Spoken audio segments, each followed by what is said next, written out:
समाजातील प्रत्येक घटना थेट आपल्यापर्यंत पोहोचवणारे आपलं हक्काचं न्यूज चॅनल क्रांती सूर्य न्यूज।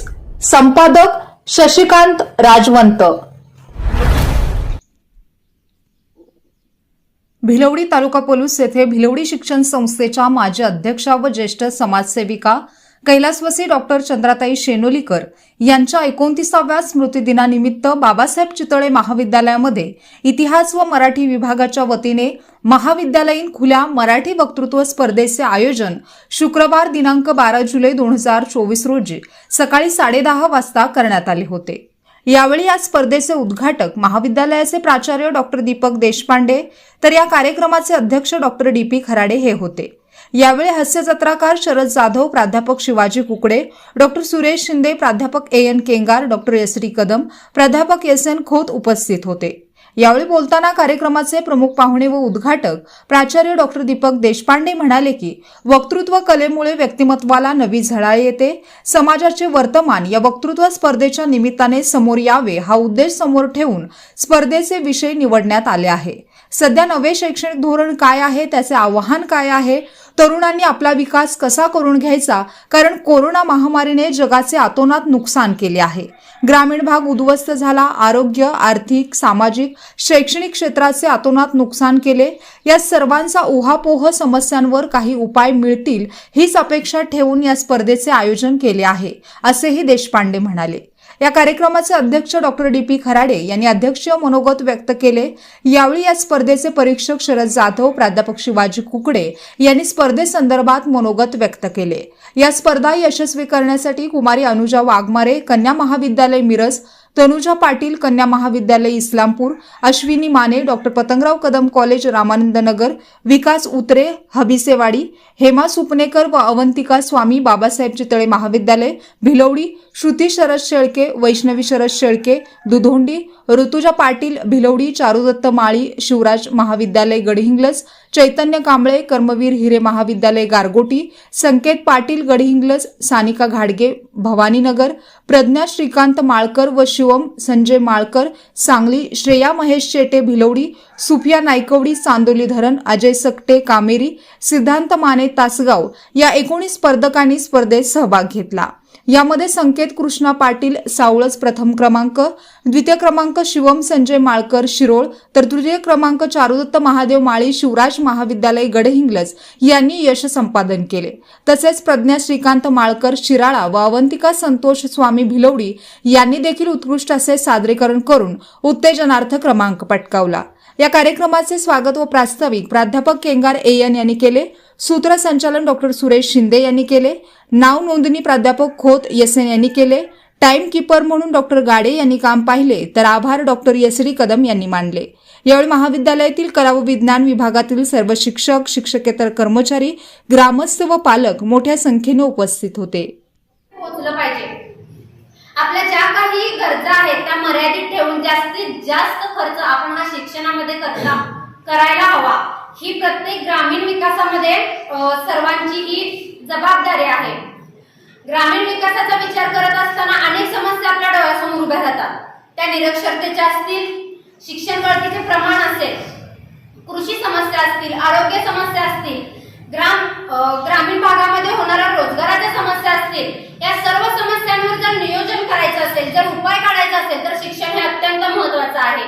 माध्यमातून गरीब मुलांना अगदी स्वस्त दरामध्ये शिक्षण देऊन त्यांची निवड केली जाते। व आनंद कुमारांच्या त्या वडिलांचं वाक्य काय होतं, तर अब राजा का बेटा राजा नहीं बनेगा, राजा वही बनेगा जो काबिल होगा।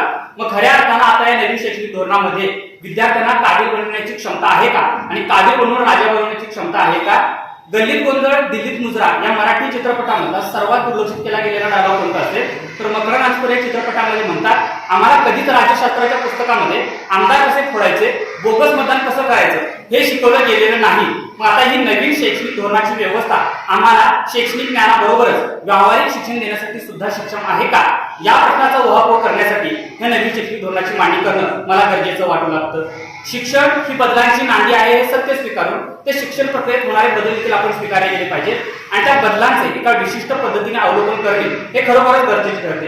एखाद्या राष्ट्राच्या उभारणीसाठी, राष्ट्राच्या विकासासाठी आणि एकूण मानवी जीवनमान उंचवण्यासाठी मानवी आयुष्यात असणारी शिक्षणाची गरज ही नव्याने सांगण्याची गरज नाही. आपल्या भारत देशाचा वाटायला लागतं. खरं तर ताईंच्या कार्याविषयी माहिती करून घेत असताना अगदीच खेड्यापाड्यात जन्मलेल्या ताई शिक्षणासाठी पुढे शहरात जायला लागतात. शिक्षण घेतल्यानंतर पुणे येथे जाऊन वैद्यकीय क्षेत्राचं शिक्षण घेतात आणि हे वैद्यकीय क्षेत्राचं शिक्षण पूर्ण झाल्यानंतर मुंबई सारख्या एकदम मोठ्या सिटीमध्ये जाऊन तिथल्या हॉस्पिटलमध्ये मादा नावाच्या हॉस्पिटलमध्ये काम करायला लागतात आणि हे काम करत असताना त्या फक्त शिक्षणाच्या संदर्भातच आपलं काम करत नाही तर याच्या व्यतिरिक्त कशा पद्धतीने सर्वसामान्यांच्या सोबत वागलं पाहिजे, इथं येणाऱ्या प्रत्येक आजारी माणसाला कशा पद्धतीने सेवा दिली गेली पाहिजे या बारीक गोष्टीचा त्या अभ्यास करायला लागतात आणि हा अभ्यास केल्यानंतर त्यांच्यामध्ये असणारी धगधगतीची आतमध्ये पेटलेलं यज्ञकुंड होतं ते यज्ञकुंड त्यांना स्वस्थ बसू देत नव्हतं. कारण या मोठमोठ्या सिटीमध्ये अनेक लोक येतात, त्यांच्याकडे अमाप पैसा असतो, ते आपल्या पैशाच्या माध्यमातून स्वतःची योग्य पद्धतीने काळजी घेऊ शकतात. परंतु खेड्यामध्ये असणाऱ्या अनेक महिलांचा प्रश्न काय होता, प्रस्तुतीच्या काळामध्ये त्यांना अनेक वेदना सहन कराव्या लागत होत्या. या प्रस्तुतीच्या संदर्भात मोठमोठ्या हॉस्पिटलमध्ये जाण्या इतपत ज्यांच्याकडे पैसे नसायचे त्यांचं कार्य त्यांच्या दृष्टिकोनातून ताई विचार करायला लागल्या आणि इथून पुढे इथं प्रशिक्षण घेतल्यानंतर जेव्हा त्या सौराष्ट्रामध्ये गेल्या, सौराष्ट्रामध्ये सुद्धा त्यांना अमाप पैसा मिळायचा. परंतु या पैशा व्यतिरिक्त समाजसेवा ही महत्वाची होती. हा अमाप पैसा मिळवून त्याने आपलं कार्य सुद्धा केलं असतं. त्या लग्न करून वैवाहिक जीवन सुखी पद्धतीने जगले असतात. परंतु त्यांच्यावर संत साहित्य जी पुढं बापाला मिळू शकत नाही, जी पुढं स्वतःच्या बापाला सांभाळू शकत नाही, ते समाज काय फिरणार, ते आव्हान काय ठेवणार, हा सगळ्यात महत्वाचा प्रश्न आजच्या तरुणांच्या समोर आमच्या लक्षात आला पाहिजे. अरे 350 वर्षापूर्वी शिवाजी महाराज राजकारणी धुरंधर राजे शिवाजी ऐकूच मोठे, पण मातृपितृ भक्तीने शिवाजी महाराजांचं दर्शन कधी घेणार?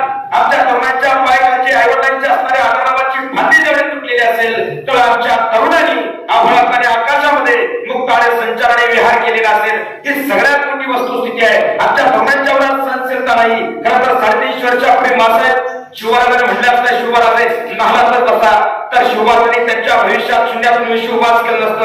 याचा सह्याद्रीच्या निवडकऱ्या खुऱ्यात जा फिर मर हे जिजाऊचे शब्द आहे आणि या कडवट शब्दांच्या बळावर या सह्याद्रीच्या छताडावर तब्बल 360 कडकोट शिवाजी महाराजांनी उभा केले. स्वतःचं आयुष्य अगदी कुंडात फेकून घ्यावं लागतं, स्वतःचं आयुष्य जाळून घ्यावं लागतं, संघर्षाच्या जळात फेकून घ्यावं लागतं, तरी स्वतःच्या वरातला उजळा बाहेर पडतो, तरी स्वतःच्या वरातली संवेदनशीलता सहनशीलता या साधा संवेदना बाहेर पडतात आणि मग तेवढे आव्हान करायची क्षमता वरात तयार होते, मग तेवढे आव्हान करायची तयार होते. आमच्या तरुणांच्या वरात ते आहे का? ज्या धनेश्वराकडे इंद्रायणीला औषध आहे, ज्या धनेश्वराकडे इंद्रायणीला पवित्रपण आहे आणि त्यात इंद्रायणीला स्नान करायची परवानगी ज्ञानेश्वरांना नव्हती. एवढा प्रचंड विरोध असताना ज्ञानेश्वरांनी वयाच्या 16 वर्षे ज्ञानेश्वरी घेऊन दाखवली. शिवाजी महाराजांनी वयाच्या 16 वर्षे स्वराज्याची मुहूर्त फिरवली. ना आता वयाच्या 16 वर्षाचा तरुणीवर करतो काय? वनवाटली तू गालास, शनिवारी प्याला आणि रविवारी खालास. अशी खूप अर्थपूर्ण म्हण आहे. शुरू में इंसान आदतें बनाता है और बाद में आदतें इंसान को बनाती है. नेमकी हीच गोष्ट सोशल मीडियाच्या आजच्या ऑनलाईन जगात अगदी तंतोतंत खरी ठरली. कारण सुरुवातीला आमच्या ऑनलाईन राहण्याच्या सवयीचं रूपांतर नंतर एका न सुटणाऱ्या व्यसनामध्ये झालं. मग एखाद्या व्यसनाचा शेवट जसा कॅन्सरमध्ये होतो तसा ऑनलाईनचा कॅन्सर तरुणाईच्या नसानसात पूर्णपणे भिनला. परिणामी नात्यांची घट्टमेन दुभंगत झाली, कुटुंब व्यवस्थेची पाळमुळं ढासळत चालली आणि मग व्यासपीठाला विषय मिळाला तरुणांपुढील आव्हाने. भारत स्वतंत्र झाल्यानंतर चंद्राताई या महाराष्ट्रात आल्या. मुंबई येथे प्रसूतीशास्त्रामध्ये त्यांनी पारंगतता मिळवली. पण गुजरात सोडून येताना चंद्राताईंनी असा मनाशी निश्चय केला होता की त्यांना आपली सेवा ग्रामीण भागातच द्यायची आहे. म्हणून मुंबईचे प्रसिद्ध असे डॉक्टर मस्कर यांच्या भिलवडी येथील आरोग्य केंद्रामध्ये त्यांनी संचालिकेची धुरा सांभाळली. चंद्राताई भिलवडीला आल्या आणि भिलवडीच्या आरोग्य केंद्राला परिपूर्णता मिळाली. भिलवडीचे आरोग्य केंद्र 1944 मध्ये डॉक्टर मस्कर यांनी सुरू केले होते. तेथे प्रमुख डॉक्टर म्हणून राधाबाई जोशी म्हणजेच माई होत्या. चंद्राताईंच्या भिलवडीला येण्यामुळे भिलवडीतील अशिक्षित अज्ञानी स्त्रियांची बाळंतपणे सुखरूपपणे पार पाडली. चंद्राताईंनी एकूण 8000 बाळंतपणे केली. तसेच भिलवडीत गांधीजींच्या हत्येनंतर जेव्हा जाळपोळी सुरू झाली तेव्हा त्यांनी भिलवडीचे आरोग्य केंद्रही वाचवले आणि तेव्हा त्यांना असे लक्षात आले की ही तरुण पिढी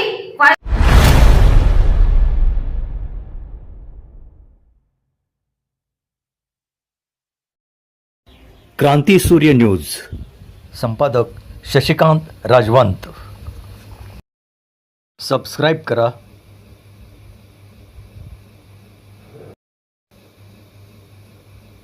बेल आयकॉनला क्लिक करा आणि लाईक करायला विसरू नका.